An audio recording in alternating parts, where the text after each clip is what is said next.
On a un vieillissement de la population des travailleurs qui est tendanciel dans notre pays et avec elle une augmentation de la chronicité, donc les maladies chroniques non pas forcément liées au travail mais en général dont souffrent les personnes. Donc cette augmentation de la chronicité impose qu'on réfléchisse à l'articulation entre maladie et travail plus aujourd'hui qu'hier.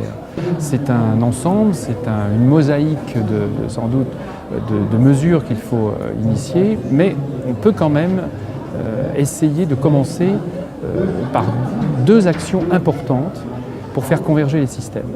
La première mesure, sans doute indispensable, c'est d'arriver à faire converger les outils d'appréciation de la situation des personnes, avec un outil qui deviendrait commun, qui pourrait en tout cas devenir commun, entre le réseau de l'assurance maladie, des médecins conseils, l'appréciation de l'invalidité ou l'appréciation du handicap dans les maisons départementales des personnes handicapées.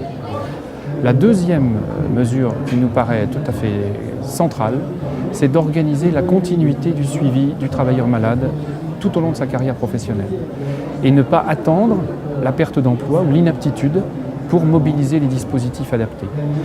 On a des opportunités qui arrivent dans les mois qui viennent.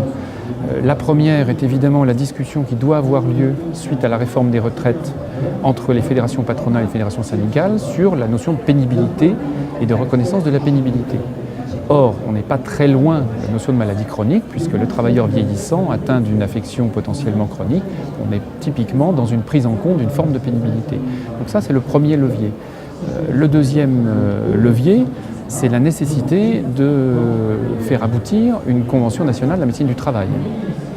Parce qu'aujourd'hui, comme je vous le disais, elle est totalement pendante et il n'y a plus de convention nationale, donc plus de financement potentiel des services de santé au travail.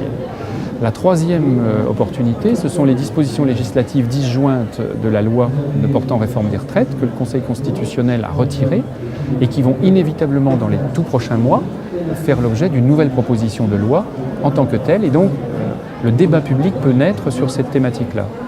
Et puis enfin, même si c'est d'une autre nature, le débat se poursuit et nous avons, dans le cadre de Sciences Po, le projet d'un colloque parlementaire au premier semestre 2011 pour continuer à défricher, je dirais, ce sujet compliqué de la convergence de nos dispositifs d'accompagnement des personnes malades en situation de travail. Voilà l'avenir.